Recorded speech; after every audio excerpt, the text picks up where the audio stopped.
Britain and Europe have a long and serried history of children's fairy tales, from Hans Christian Andersen and the Brothers Grimm to Roald Dahl. And recently, that list has become a lot longer. This referendum campaign's been chock full of scary stories about life inside and outside the EU. So many tall tales that many people we talk to are getting a bit sick of it. I don't know what to believe and what not to believe, really. Makes you a little bit nervous. The message is very unclear. Different politicians are giving different numbers. You get one person say something and then somebody else will come up and say something totally different. They're just scaremongering. The only message we're getting given is fear. So let's run through 6 of the most haunting economic nursery stories from the past few months, and I'll explain whether they're fact or fiction. Starting with Chapter 1, the Big Red Bus. Once upon a time, there was a big red bus. This bus drove round and round, and pretty soon it drove everyone round the bend. The problem wasn't so much the big blonde man in the driving seat, but what was written on the side. We are somewhere in the English countryside on the trail of the biggest beast of them all, the Vote Leave bus. I was going to say lesser spotted, but perhaps much spotted might be slightly more appropriate. The number on the side of it seems to change on a more or less weekly basis. First it was 350 million, then it was 50 million, and now it's back to being 350 million again. Their point, though, is straightforward. This is your money, and all of it is going to Brussels. In fact, the real number is less than half that. After you take off the rebate, which never leaves the country, by the way, the 350 million comes down to £277 million a week. Then there's all the money the EU spends here on farms, on investment projects.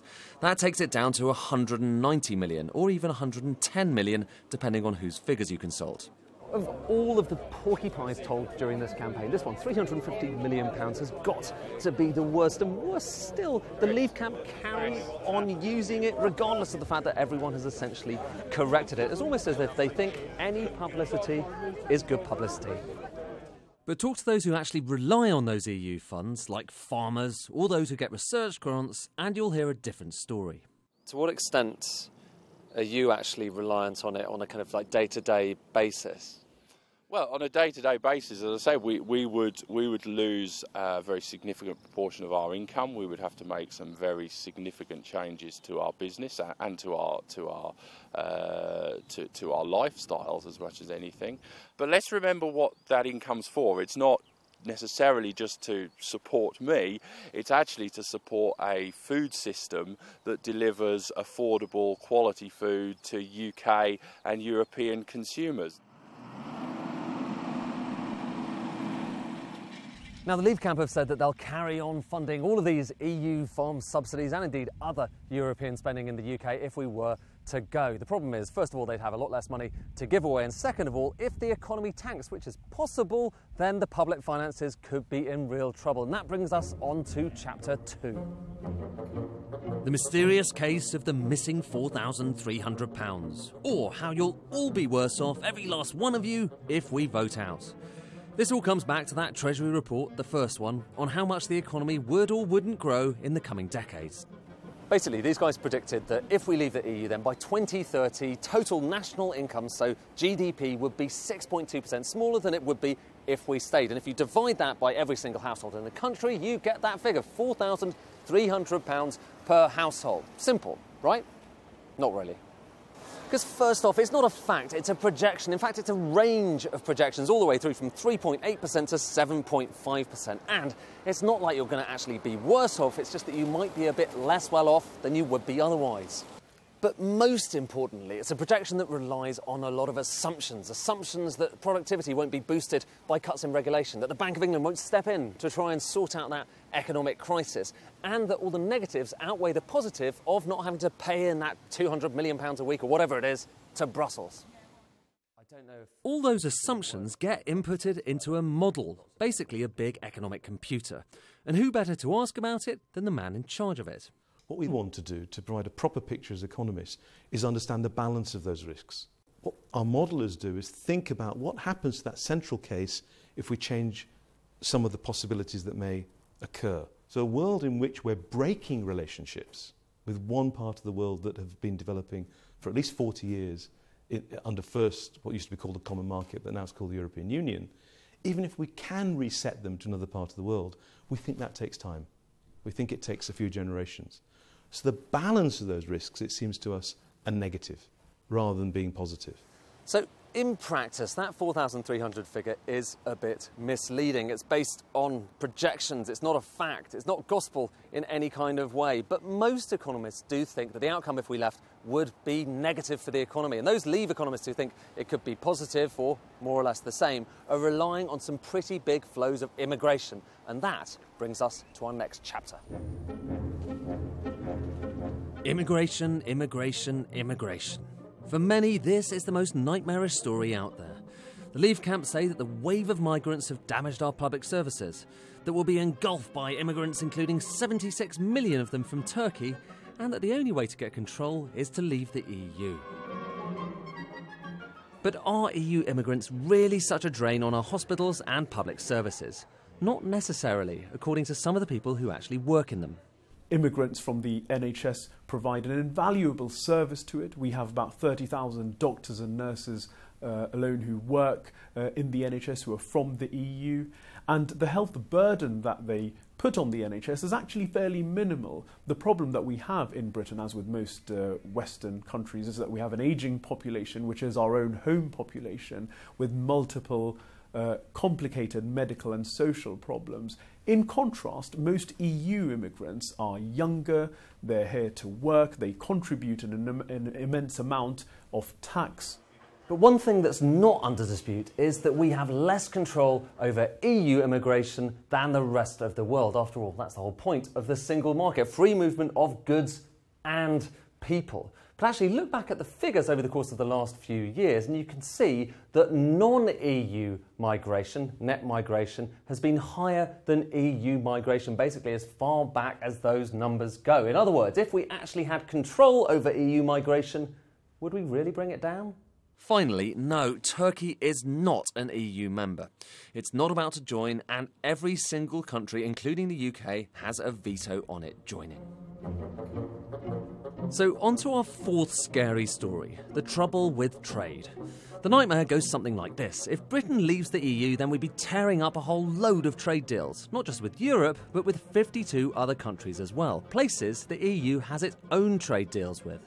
And so which are those 52 countries? Well, when you drill into it, actually, it's a bit less impressive than it sounds at first. You've got the Faroe Islands, you've got San Marino, you've got Jersey and Guernsey. In fact, the only three that really make any odds are one with Mexico, you've got a deal with South Africa, and another with South Korea. And there are two more in the pipeline, one with Japan and a very big deal with the United States. But those two, they may never even happen. Anyway, it's hardly a given that those existing 52 deals would actually fall through. And that's because there's a precedent in international law that when a country secedes from a political arrangement, that it can maintain its existing trade deals for at least a period. But for that to work, we really need to stay inside the European Economic Area, a bit like Norway or Iceland. And of course, that also means opening your borders up to free migration, which is something the Leave camp say they don't want. And it kind of raises this deep, fundamental question about that vote. Are we going to be a bit more like Norway? Are we going to be like Canada? Are we going to be like Russia? We simply don't know at the moment. So a vote for Leave, fundamentally, is a vote for the unknown. So, still scared? No? Well, how about our fifth chapter, the terrifying tangle of EU red tape? Now, for many, including Michael Gove here, this is the heart of the EU problem. The notion that laws and regulations are decided not here, but in Brussels. The idea that we should leave to reclaim our sovereignty. It is quite literally bananas. These things are often held up by Eurosceptics as the ultimate example of Brussels bureaucracy. You need to have lots of rules about the size, the shape, the colour of them. Same thing goes for cucumbers, same thing for cabbages as well. Now, everyone gets irritated by these kind of regulations, but there's a reason for them. You need standards if you're going to trade across nations, and also many of those standards are actually imposed internationally, not by Europe. In other words, even if we left, we might still have to hold to them. Actually, the UK has a lot more freedom when it comes to regulation than you might have thought. For instance, our labour markets are amongst the least regulated in the world, and on certain areas we actually go further than the EU when it comes to emissions trading, when it comes to paternity rights, when it comes to holiday rights. But sovereignty goes much further than fruit and veg. And for many legal scholars, there are big question marks over the power the European Court of Justice has over the UK. And now, our final nightmare story, maybe the scariest of them all, the return of the really rotten recession. This is yet another piece of Treasury research, this time on the first few years of life post-EU. And boy, did David Cameron want you to know how horrible it would be. It would be like surviving a fall and then running straight back to the cliff edge. Now, there are cliff edges and then there are cliff edges. This is quite a big cliff edge. And the 2008 slump was indeed deep and nasty, as you can see from this line plotting GDP. So, what, may you ask, would the post-EU recession look like? The answer is this: the shallowest recession in British history. And that's assuming you actually believe the numbers, which many don't. We should be able to do a very good trade deal with the European Union on very much the same terms as we're doing now. I cannot see that we will have anywhere near the recession that we would have. But it does require a government committed to getting it right. And at the moment, the Treasury's model is predicting that the government is going to behave in a reckless way. And we know it won't. In other words, it's all about presentation rather than reality, being selective with the facts, which is kind of what the Treasury has done all the way along. When it came to this recession forecast, they ignored the best case scenario. They took small shocks and made them seem like enormous one. House prices going to plummet. Your mortgage was going to rise. But hold on, it's worth putting things into a bit of perspective here. Now, if we do sail off into the unknown, leave the EU, then of course there could well be a recession. Indeed, we don't know what kind of a world we're going to be living in. But it's likely to be short-lived and the long-term consequences are very much unknown. And if George Osborne does have an emergency budget, he's just as likely to be cutting taxes as raising them.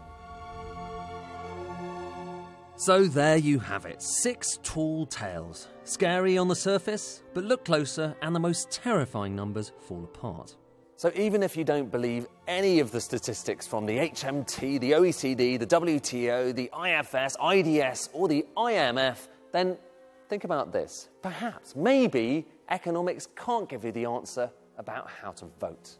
The economic costs, such as they are of an order of magnitude that does not determine the Brexit decision.